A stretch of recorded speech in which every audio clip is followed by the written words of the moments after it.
আসসালামু আলাইকুম। First security ইসলামী bank limited শীর্ষ খবর আপনাদের আমন্ত্রণ জানাচ্ছি। আমি উজমা হাসান।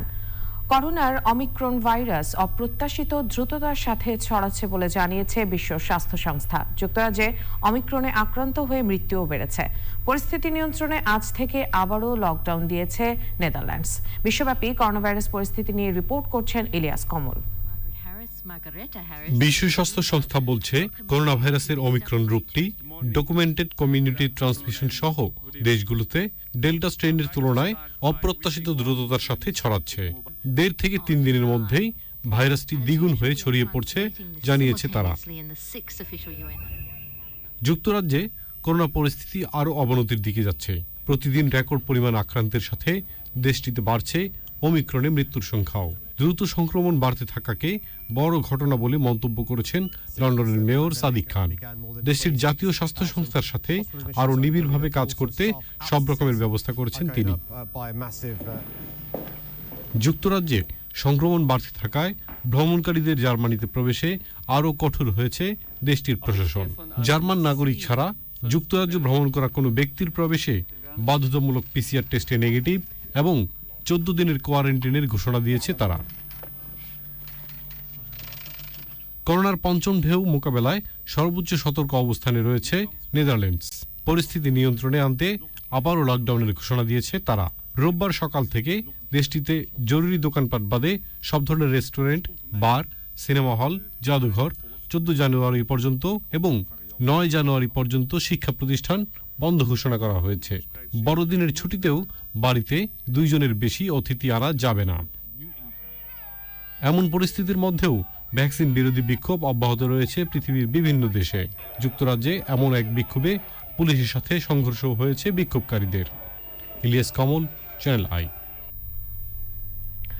নোয়াখালীর সোনাইমুড়িতে বেপরোয়া গতির ট্রাক চাপায় জগন্নাথ বিশ্ববিদ্যালয়ের গণযোগাযোগ ও সাংবাদিকতা বিভাগের ছাত্রী মৃত্যুর ঘটনায় অভিযুক্ত ট্রাক চালককে গ্রেপ্তার করেছে পুলিশ। শনিবার রাতে সোনাইমুড়ির কৈশল্যারবাগ এলাকা থেকে তাকে গ্রেপ্তার করা হয়। গতকাল দুপুরে নোয়াখালী ঢাকা মহাসড়কে ট্রাক চাপায় সাবরিনা আক্তার মৃত্যু হয়।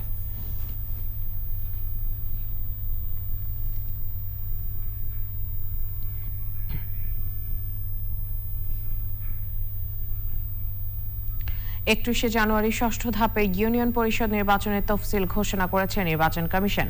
সবগুলো কেন্দ্রেই ভোট হবে ইভিএমে। সভা শেষে কমিশন সচিব খন্দকার হুমায়ুন কবির বলেন, সব মিলিয়ে সারা দেশে 4578টি ইউনিয়নের মধ্যে এবারের 6ষ্ঠ ধাপে 219টি ইউনিয়নে নির্বাচন অনুষ্ঠিত হবে। সভায় আরও বলা হয়, জাতীয় পরিচয়পত্রে মুক্তিযোদ্ধাদের পরিচয় উল্লেখ করার বিষয়ে আলোচনা হলেও এ ব্যাপারে এখনো সিদ্ধান্ত হয়নি। প্রত্যাহারের শেষ তারিখ 13 জানুয়ারি 2022, প্রতীক বরাদ্দ 14 জানুয়ারি 2022 এবং ভোট গ্রহণ 31 জানুয়ারি 2022। শহর থেকে গ্রামে শিক্ষা, স্বাস্থ্য সেবা সহ প্রতিটি খাতের অনন্য অংশ হয়ে উঠেছে তথ্য প্রযুক্তি। প্রধানমন্ত্রী শেখ হাসিনার রূপকল্প 2021 বাস্তবায়নে বাংলাদেশে তথ্য প্রযুক্তির ব্যবহার যেমন বেড়েছে, তেমনি এই খাতে দিন দিন কর্মসংস্থান বাড়ছে। এগিয়ে চলার 12 বছরের ডিজিটাল বাংলাদেশে বর্তমান ও ভবিষ্যৎ নিয়ে মোহাম্মদ মামুনের ভিডিও চিত্রে রফিকুল বাশারের 8 পর্বের ধারাবাহিক রিপোর্টের আজ দেখুন 7ম পর্ব। ঢাকার অদূরে গাজীপুরের কালিয়াকৈরে দেশের প্রথম high tech park, Bangabandhu high tech city.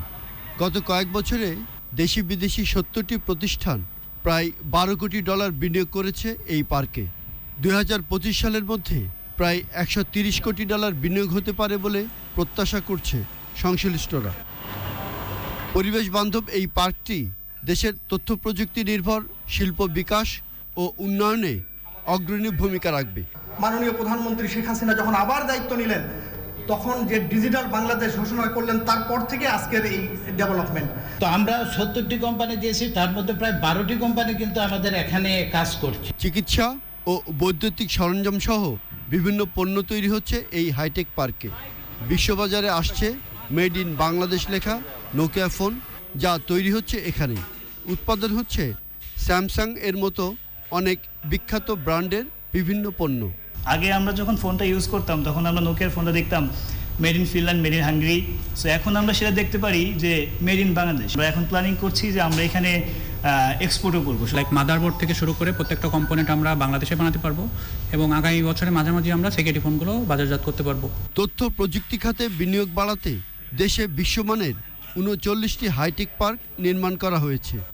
বিনিয়োগে আয়কর অব্যাহতি, বিদেশিদের শতভাগ মালিকানার নিশ্চয়তা সহ নানা সুবিধা দিচ্ছে সরকার। বঙ্গবন্ধু হাইটেক সিটিতে সরকারি অর্থায়নে নির্মিত হয়েছে সহায়ক অবকাঠামো। আজকে আমি ব্রিটেনে গিয়ে নোকিয়ার ব্র্যান্ডিং করতে পারলাম। আমার হাতে একটা made in Bangladesh Nokia phone ছিল, আর যেই ফোনগুলো ব্যবহার করছে জেমস বন্ড তার সিনেমায় হিরো। তো এটা আমাদের জন্য গর্বের যে নোকিয়ার মতো একটা বিশ্ববিখ্যাত কোম্পানি বঙ্গবন্ধু হাইটেক সিটিতে তারা ম্যানুফ্যাকচারিং প্ল্যান্ট স্থাপন করেছে এবং প্রোডাকশনে গেছে। আর আমি লন্ডনের মাটিতে মেড ইন বাংলাদেশ নিয়ে আমি ব্র্যান্ডিং করতে পেরেছি।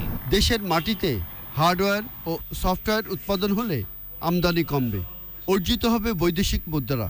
বঙ্গবন্ধু হাইটেক পার্কে ৭০,০০০-এর বেশি মানুষের কর্মসংস্থান তৈরির পরিকল্পনা করা হয়েছে। মাননীয় প্রধানমন্ত্রী বললেন যে আমরা ডিজিটাল ডিভাইস উৎপাদনকারী দেশ থেকে রপ্তানিকারক দেশে পরিণত হতে চাই। Rafiqul Bashar, channel I. প্রিয় দর্শক, আমাদের হাতে থাকা শীর্ষ খবর এ পর্যন্তই। ধন্যবাদ সবাইকে।